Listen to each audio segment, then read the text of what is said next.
Alright, let's talk a little bit about submixing. And right now I have loaded in a few tracks. This is a beat that one of my friends made a long time ago, and I just happened to pull it out of some old Pro Tools sessions. And you can see that there's a few different drums. There's some bells, bass, guitar, organ. And let's say I wanted to group the drums together. I like the level of where they are in relation to each other, but let's say I want to group them together and control the overall level. So to do that, you could group them, and this is just Command G, and you could have a drums group. That's easy enough, and now you can control the level of everything. But this has some drawbacks. Let's say I wanted to put an effect on all of the drums. I'd have to actually go up here and add the effect in on every single one of the drums. So that uses precious processor power and could lead to, unwanted latency and things like that. So let's get rid of these inserts. There's a better way to do it.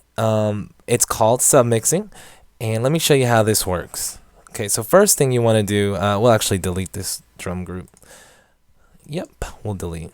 So first thing you want to do is make a new track that the drums are going to be submixed to. So this would be a new, let's do a stereo auxiliary input.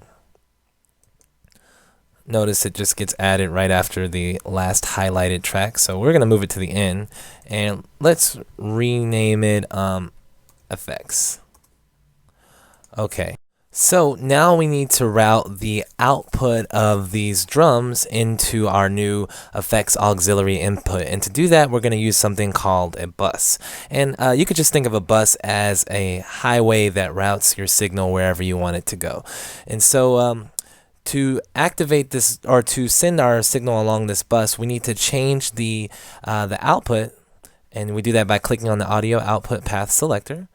Change the output from our normal outs to a bus. So these are our drums, so we want to change each of the outputs to a bus. There is a faster way to do that. I'll show you.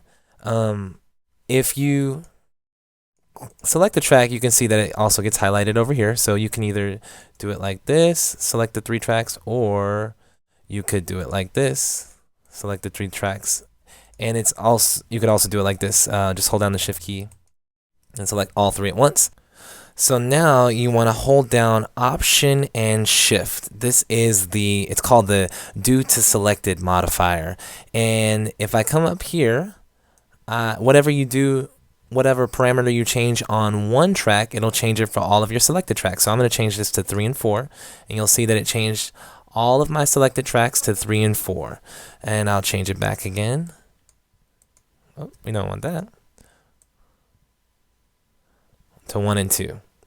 If you hold down the Option key, this is called the Due to All modifier. And holding down the Option key, you'll see that I can change everything to bus 5 and 6, for example. Everything changed, but we don't want that. We want just our selected tracks to be bus 1 and 2.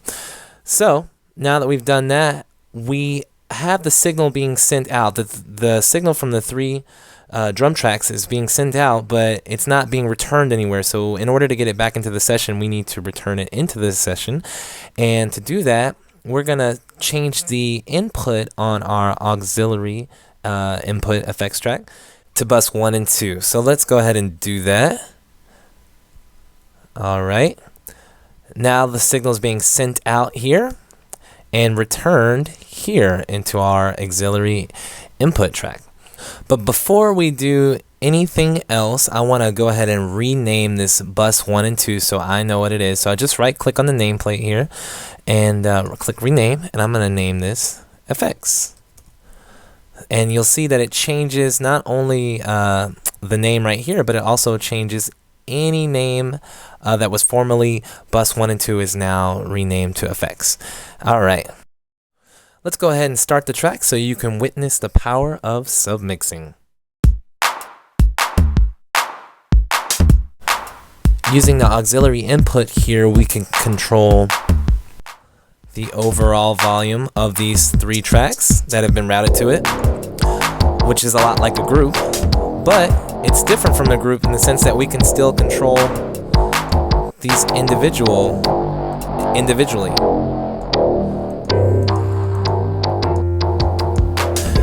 All right. And what about when it comes to adding effects? Well, I showed you the old way with groups, how you had to add each individual effect, an effect to each individual track. But with submixing, I just add one effect to this new auxiliary input. So let's add, let's put some distortion on these drums. Let's play the track so you can hear what this sounds like. Immediately you hear a difference. Let's solo up the drums. Let's single out the drums so that you can't hear any of the other parts. Okay, we're soloing the drums. Oh, that's weird. We're soloing the drums, but we're not hearing anything.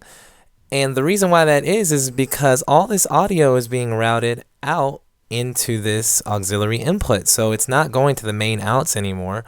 That's why we can't hear it. In order for us to hear it, we need to also solo this auxiliary input. So now here are our heavily affected drums.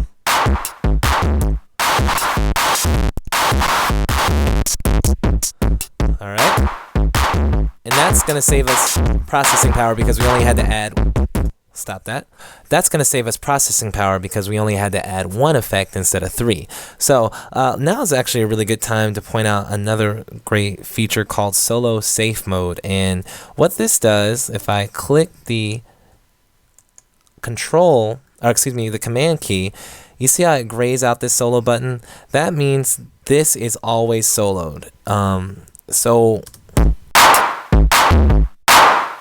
Remember before how we had that issue where because I didn't solo this, I couldn't hear these tracks? You never have to worry about that again if you solo safe.